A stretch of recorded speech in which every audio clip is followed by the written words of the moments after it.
Hola, ¿qué tal? Esto es Diálogos por tu Seguridad y el día de hoy, ya saben, vamos a tener ya tenemos lista nuestra tacita de café el día de hoy y tenemos una invitada especial con la que vamos a conversar mucho porque ella nos va a platicar acerca de algo que nos interesa, de la formación precisamente que se tiene dentro de aquí de la Secretaría para los operativos. Entonces, pues ya saben, yo estoy muy contenta de estar aquí con ustedes, yo soy Nelly Aguilar y me emociona poder compartir micrófono con mi amigo y compañero Adrián. Gracias, Nelly. Adrián Valencia, su amigo y servidor. Y pues voy a dejar que la maestra se presente. Maestra, bienvenida. Hola, muchas gracias por invitarme, muchas gracias por este espacio.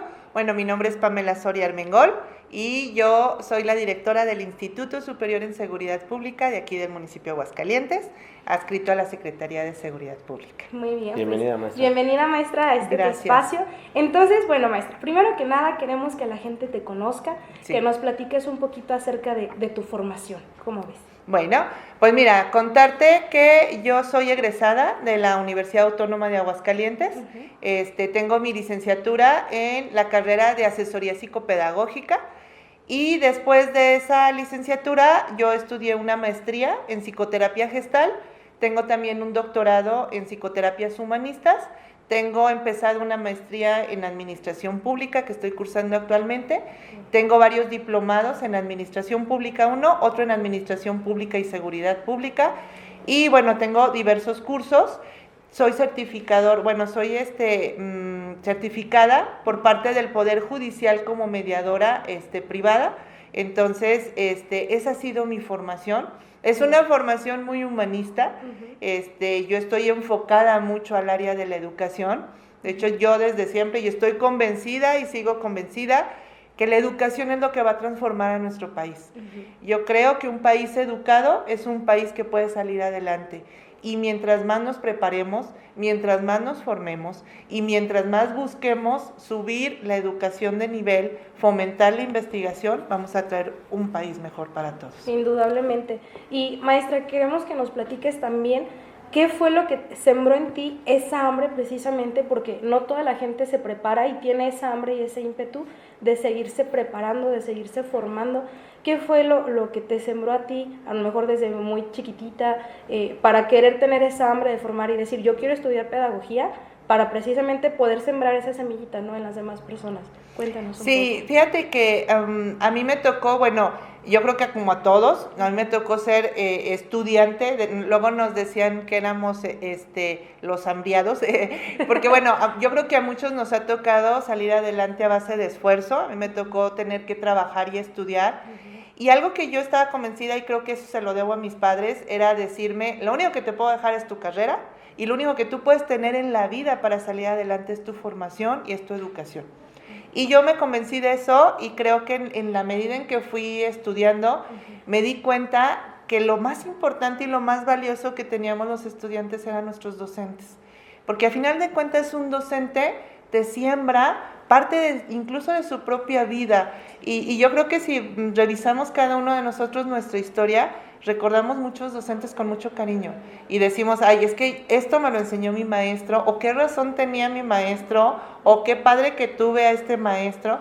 Y entonces me di cuenta que si yo quería como dejar huella en el mundo, era a través de la educación, y que podía tocar como almas, ¿no? Como tocar gente que está en formación y también proponer cosas.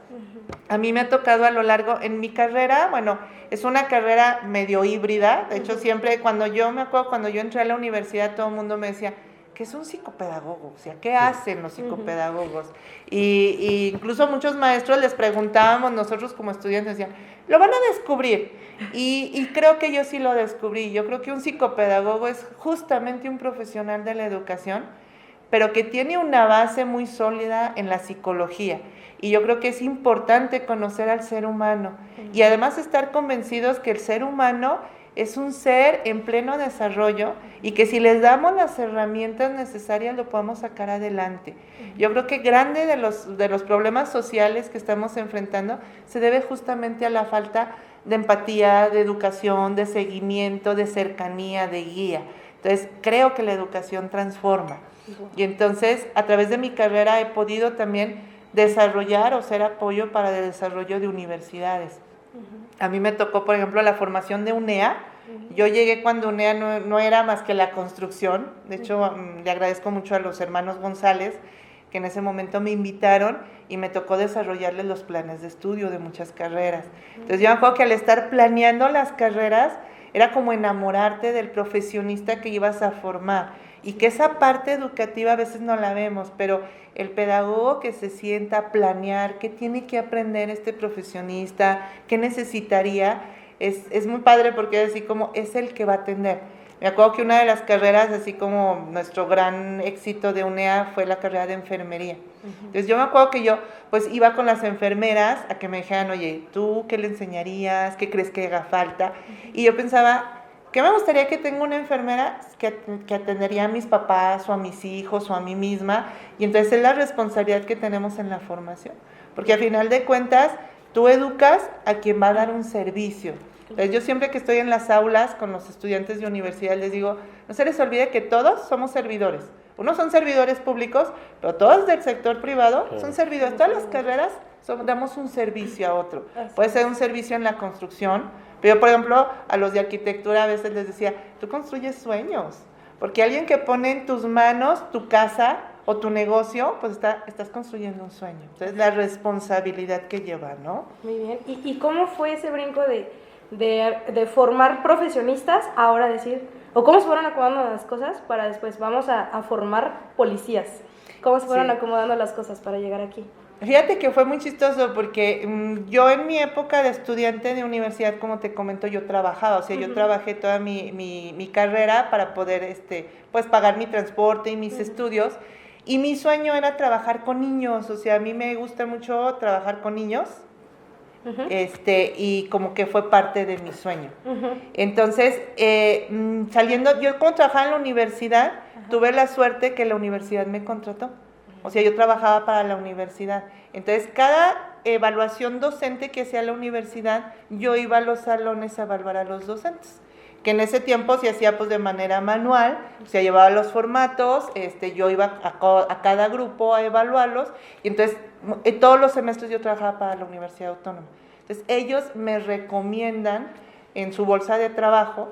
Entonces cuando yo egreso de la universidad, al día siguiente que yo egresé, me habló por teléfono de la Secretaría de Seguridad Pública en ese momento del Estado a invitarme a trabajar con ellos. Entonces fue así de, pues sí, voy a ir a la entrevista y me quedé. Entonces yo desde que egresé, yo trabajé para Seguridad Pública. Ok, bueno, ahorita vamos a seguir explayando un poquito más esta historia, maestra. Vamos a irnos al primer corte comercial, los invitamos a que se queden aquí con nosotros para poder seguir en plática con la maestra Pamela. Ahorita regresamos.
Y bueno, ya estamos de vuelta, seguimos con nuestra invitada especial del día de hoy. Y bueno, ahorita mientras estábamos en el corte, mi compañero Adrián quería hacer unas preguntas, ya nos contó la maestra acerca de cómo fue que llegó a seguridad. Así es. Entonces, Adrián, ¿qué era lo que le querías No, yo preguntar? realmente hemos platicado muchas veces, maestra, y siempre es Sí. un gusto. Gracias. Y para la gente que nos escucha, que nos sigue en redes, me gustaría que les platicaras qué es el Instituto Superior en Seguridad Pública, a detalle pues. Y una pregunta muy recurrente que nos llega a nosotros, que es la gente que quiere ser policía, los jóvenes, ¿qué tienen que hacer para ser policías del municipio de Aguascalientes? Aprovechando el comercial, que es de las mejor evaluadas a nivel nacional. Bueno, mira, comentarte que, primero, ¿qué es el instituto? Y yo se lo he comentado a muchos, incluso cuando recibo a los recién cadetes, cuando entran, yo siempre les digo que están en la parte más bonita de la Secretaría de Seguridad Pública. No es porque yo esté ahí, pero creo que es la parte educativa. Entonces, es una escuela, en realidad, es un instituto de educación superior especializado en seguridad pública, pero tiene las características de cualquier escuela. Por eso al frente, pues está alguien que está formado en educación. Al final de cuentas, somos una escuela especializada en seguridad pública que ahorita ya estamos reconocidos como una institución de educación superior en el estado. Ya obtuvimos nuestro primer permiso. Nosotros ya este año vamos a impartir técnico superior universitario en policía preventiva y ya iniciamos un proyecto de una plataforma digital en la cual vamos a aperturar licenciatura y vamos a aperturar posgrados para que puedan ser estudiados en línea por nuestro personal operativo y personal administrativo que esté interesado. La segunda pregunta que dices, ¿qué ocupan para ser policías? A mí que me ha tocado ver, y bueno, he tenido la suerte de estar en el aula con diferentes carreras, en diferentes instituciones educativas, yo lo que les digo a los jóvenes que me ha tocado y que he tenido la fortuna de darles clases, enamórense de lo que hagan, porque si no amas lo que haces, no lo vas a hacer bien. Yo creo que el secreto de ser bueno en tu trabajo es amarlo. Y si aparte te pagan, pues qué padre, ¿verdad? Sí. Pero hay que enamorarte de la carrera. Entonces, yo creo que lo primero que tienen que tener los jóvenes es que amen el servicio. Y yo se los digo a los cadetes, ustedes son la cara del gobierno ante la ciudadanía. Es el primer contacto que como ciudadanos tenemos con gobierno. Porque a veces no vemos a nuestros gobernantes, o sea, a veces no tenemos la suerte de conocer de manera personal a la gobernadora o al presidente municipal. Para los policías sí. Porque los policías están en nuestras colonias, los policías están en el centro comercial, los policías están en las calles, y yo creo que todos como ciudadanos, de alguna manera hemos siempre tenido un contacto con ellos, para preguntarles de una dirección, para preguntarles si saben el horario de algún servicio, para pedir ayuda, o a veces que se nos poncha una llanta, tenemos la suerte de que llega una patrulla y nos llegan a auxiliar. Entonces ellos son los primeros que van a dar la cara de gobierno ante el ciudadano. Entonces, lo primero que tienen que hacer es amar, servir al otro.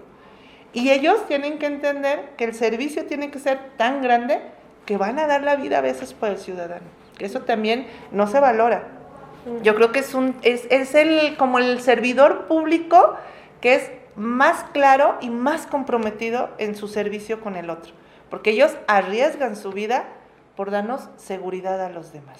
Pero no es nada más quiero ser policía, sino superar una serie de etapas y de procesos que son rigurosos, que me gustaría que le platicaras también. Sí, claro, o sea, el primer requisito es que quieran, que de veras lo tengan en la sangre, porque luego también te voy a platicar que una vez que cubren los requisitos, muchos ya no quieren ni la disciplina y muchos se desertan. Entonces, primero que tengan bien claro que sí quieren. Y después, bueno, en el caso de los hombres, que tengan su cartilla liberada, que ese, fíjate que ha sido un impedimento grande.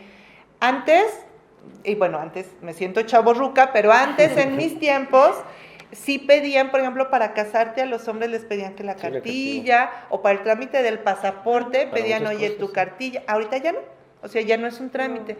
¿Y qué está pasando? Que muchos jóvenes no hacen ni siquiera el trámite de la precartilla. Entonces no lo tienen. Entonces, sí es importante, y yo creo que es un deber como ciudadano que tienen los varones. O sea, hay que hacerlo, hay que tramitar la cartilla. Y de hecho, ya ahorita también las mujeres pueden hacer ese trámite si es que ellas así lo quieren. Pero creo que en el caso de los hombres, ese sí es un requisito indispensable. Entonces, ojalá que quien esté interesado Pues que vea y que El primer prevenga, paso. que tenga su cartilla liberada. Otra, bueno, en el caso tanto de hombres como de mujeres, que no tengan delitos dolosos con una sentencia ya resolutoria. Eso sí no pueden ser. Otra, que tienen que ser mexicanos de nacimiento. Ahorita que tenemos tanto movimiento, si han venido algunos que no son mexicanos, bueno, no, la Constitución sí es muy clara, tienen que ser mexicanos de nacimiento. Otra es que, bueno, tengan una estatura. En el caso de los varones estamos pidiendo 1,65 como mínimo, en el caso de las mujeres 1,60. Este es un tema que muchos nos dicen, ¿por qué? O sea, yo estoy muy chiquita, pero yo sí quiero. Entonces, es importante que sepan que hay muchas cuestiones operativas que la estatura no les permite. Les voy a poner un ejemplo así muy claro. A veces ni subirse a las motos rápido. O sea, los que son muy bajitos no se pueden subir una moto. Y aquí necesitamos que tengan agilidad para hacer las cosas. Entonces, se tienen que subir rápido una moto en un operativo o a veces pasar una barda persiguiendo a alguien. En el caso, por ejemplo, de las riñas, los mismos comandantes dicen, es que me las mandan muy bajitas y se me pierden. Entonces, a veces me preocupo más por cuidar a la compañera que se pierde entre todos que en el operativo. Entonces, sí es importante la estatura, sí tiene una razón de ser, de por qué la estamos pidiendo. Otra, que también ha sido un tema como muy polémico, es que no tengan tatuajes visibles con la portación del uniforme. Yo sé que ahorita los tatuajes están de moda, hay muchos muy bonitos, muy estéticos, pero aquí es una cuestión de respeto al uniforme. Es como para que la imagen se vea limpia con la aportación del uniforme. Que quizá eso después avance y nos quiten el requisito. Que eso también es importante. No es un requisito nuestro. Es un requisito que está establecido a nivel nacional, ¿verdad? Entonces, no es que no, porque luego mucha gente dice, es que me discrimina. No, bueno, es un requisito ya establecido para cuidar la imagen. Y en el caso de tener tatuajes que no sean visibles, que estos no sean como dirigidos a la violencia o a grupos de delincuencia organizada. El otro día tuvimos un aspirante que traía una santa muerte de toda la espalda. Entonces, obviamente, pues ellos no, porque esa figura está relacionada con el crimen organizado. Sí, entonces, no va a pasar los exámenes de control y confianza. Y bueno, y otra es que pasen los exámenes. Esta es la primera etapa, que es como el reclutamiento. Esta es la primera que tienen que cubrir. Si ya pasaron esta etapa, viene una preselección que nosotros hacemos aquí en el instituto. Y esta preselección, pues son exámenes psicológicos, físicos, médicos, nutricionales, que hacemos aquí en nuestras instalaciones. No, pues, sin duda es todo un proceso. Y bueno, maestra, vamos a irnos a un pequeño corte comercial. Se nos está haciendo bien cortito el tiempo, pero les invitamos a que se queden con nosotros y en un momento regresamos con nuestra invitada especial.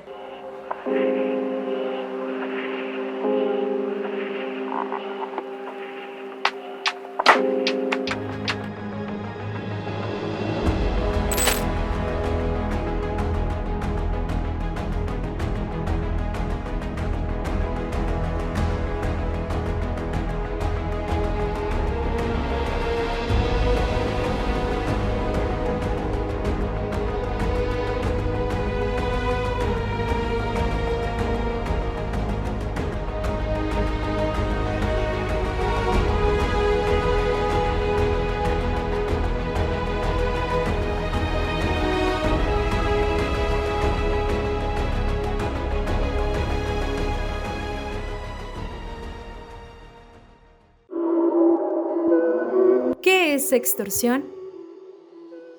Es el delito cibernético que consiste en amenazar, chantajear o extorsionar con exhibir contenidos sexuales sin consentimiento de la o las personas involucradas por medio de las tecnologías de información y comunicación. Es una modalidad de violencia digital para que la víctima realice una determinada acción bajo la amenaza de publicar o compartir imágenes o videos íntimos de la misma.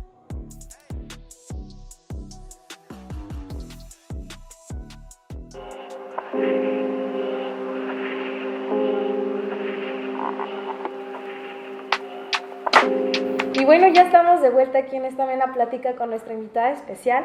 Y maestra, precisamente de lo que hemos estado comentando en los bloques anteriores, en cuestión humanista, ¿ustedes cómo manejan con los muchachos que entran al instituto, pues esa parte, ¿no? Porque no es solamente tener como que la firmeza y la dureza de, pues es que soy policía, ¿no? Sino que, como usted lo comentaba de la psicopedagogía, es que tienes que tener también esa parte psicológica para tener ese trato humanista, ¿no? Entonces, ¿ustedes cómo la manejan aquí dentro del instituto? Sí, mira, en nuestro plan de estudios está compuesto por 4 áreas. O sea, las materias se dividen en 4 áreas de estudio. Una es el área de desarrollo físico. En esa entra todo lo que es acondicionamiento físico y la materia de defensa personal. Y esa, a lo largo de toda su estancia de 6 meses, estamos desarrollándoselas. De hecho, ellos tienen que tener un nivel de flexibilidad, de resistencia, de aguante. Entonces, esa tienen. Y luego tienen un bloque totalmente jurídico, porque también ellos tienen que entender toda la base legal que tiene su actuar, y más ahora que tenemos un sistema de justicia penal acusatorio y que ellos se convierten en un primer respondiente. Entonces ellos tienen que entender muy claramente toda esta parte jurídica.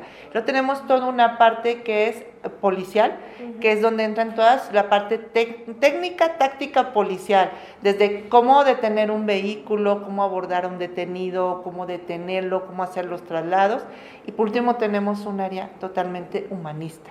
Y en esta parte humanista les enseñamos desde técnicas de mediación, que creo que eso es muy importante porque ellos se convierten en mediadores comunitarios. Sí. O sea, hay conflictos vecinales que si entra un buen mediador no escalan a delitos. Y que empiezan con cosas tan absurdas como que mi vecina me tira la basura en la banqueta, o el vecino siempre estaciona su vehículo en mi cochera, y que si no entra un buen mediador, se escala que ahora te voy a ponchar, te voy a rayar el vehículo, y entonces ya vamos escalando a delitos. Ellos aparte llevan una materia de desarrollo humano, en donde se hace una revista de toda su vida. O sea, ellos tienen que estar también emocionalmente bien para dar un buen servicio. Y les agregamos también una materia de manejo efectivo de emociones, para que ellos desarrollen la asertividad, la empatía, la comunicación, y que es una parte muy importante. Yo sé que luego circulan muchos videos, así de que, es que hizo uso excesivo de la fuerza, es que a veces son videos en donde viene nada más una parte y no viene todo el contexto, que eso yo creo que como ciudadanos también tenemos que entenderlos. A veces, como ciudadanos, también hay que educarnos y entender que el servicio que ellos hacen, para empezar, no es fácil, y otra, hay que respetarlo. Hay veces que solo por portar el uniforme son insultados, son atacados. Muchos apenas se acerca el oficial de movilidad y es decir, ya quiere mordida. Espérame, o sea, no. Y si tú platicas con la gente de aquí de Aguascalientes y dices, ¿a ti te han pedido? No, pero me platican. No, bueno, es que no todos son iguales. Y a mí a veces que me han abordado así de prensa y me dicen, oiga, ¿qué pasa con la formación? Porque ya salió un policía extorsionador, Mira, yo les digo, pasa lo que pasa con todas las carreras. No olvidemos que el ser humano es un ser libre y también hay que decidir. Y así como hay médicos buenos, hay médicos malos. Así como hay abogados buenos, hay abogados malos. Así como tenemos policías buenos, también hay policías malos, que afortunadamente creo que son los menos. También hay que valorar eso. Maestra, ¿no? perdón que te interrumpa. En el contexto en el que estamos viviendo actualmente a nivel nacional, desde hace muchos años se hizo evidente la necesidad de profesionalizar a los cuerpos policíacos. Y fue una tendencia, pues que ya lleva años en la que Aguascalientes es pionero. Así es. Aguascalientes, de hecho, cuenta con una de las mejores policías, lo repito. No sé cuál sea la percepción entre la sociedad, pero tú tocaste algo muy importante, que la educación es un remedio para la violencia, ¿no? Está comprobado a nivel mundial que los países con mayor educación tienen menores niveles de violencia. Pero me gustaría que nos platicaras, precisamente, aquí en el instituto los oficiales ya salen con una formación, pero continúa ese proceso de profesionalización, ¿no? Es permanente y eso es lo que la gente no sabe. De hecho, nosotros en el instituto no solo tenemos cadetes, porque mucha gente pregunta, sí, pero también tenemos a los operativos. Sí, los operativos siempre están en cursos de formación. Constantemente los estamos capacitando. Por ejemplo, nosotros creo que fuimos de los pioneros en tener una policía de atención a violencia de género y que además está certificada a través de una norma de competencia laboral que implicó un curso que fueron cerca de 150 horas de formación y además una evaluación de habilidades. Entonces, tenemos una policía, la verdad, que estamos capacitando de manera permanente en todas las áreas, tanto en derechos humanos, en perspectiva de género, en atención a violencia, en tácticas y técnicas de detención, en primer respondiente, en cómo, por ejemplo, preservar una escena de los hechos, que ellos como primer respondiente se convierten ahora en los que deben hacer la preservación de la escena donde hay un presunto hecho, ¿no? Pero yo también creo que es importante que sepan que los policías no nada más se forman en lo policial. Nosotros tenemos lo que es un sistema de servicio profesional de carrera, y eso implica que si yo como policía quiero convertirme el día de mañana en policía tercero o en policía primero o en un suboficial, no me implica no nada más mi estancia, mi expediente limpio, sino que me van a exigir una formación académica y que yo incremente mi grado. Es decir, nosotros ahorita a los policías el mínimo que les pedimos es secundaria, pero si ellos quieren pasar al siguiente grado tienen que tener la prepa, y nosotros tenemos a través de una certificadora de Conocer y de Ceneval, los preparamos para que presenten el acuerdo 286 y que entonces puedan terminar su prepa. Y después de eso, el siguiente grado les va a pedir la licenciatura. Entonces, es importante que sepan que tenemos policías que se están capacitando no nada más en su área de especialidad, sino en diferentes carreras. De hecho, yo estoy ahorita asesorando en tesis de doctorado en educación a uno de nuestros policías. ¿Sí?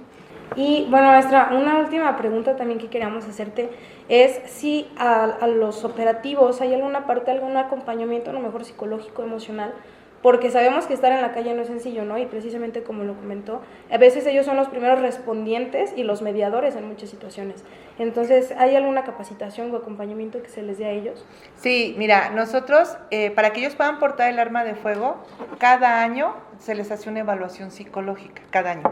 Pero aparte, nosotros tenemos asesoría psicológica. Entonces nosotros damos servicio de terapia psicológica para ellos y para su familia, que es una parte importante. La familia a veces requiere apoyo. Sí. Ser familia de un policía no es fácil.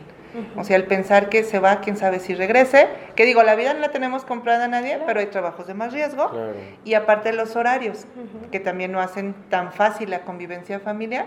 Entonces sí hacemos ese acompañamiento para ellos. Wow, no, pues esta plática se nos pasó como agua, pero de verdad muchas gracias, maestra, por habernos acompañado. Un placer, maestra. Al contrario, muchas gracias, gracias que me invitaron. Gracias. Muchas gracias. Entonces, bueno, este es Diálogos por tu Seguridad, nos vemos en el siguiente episodio.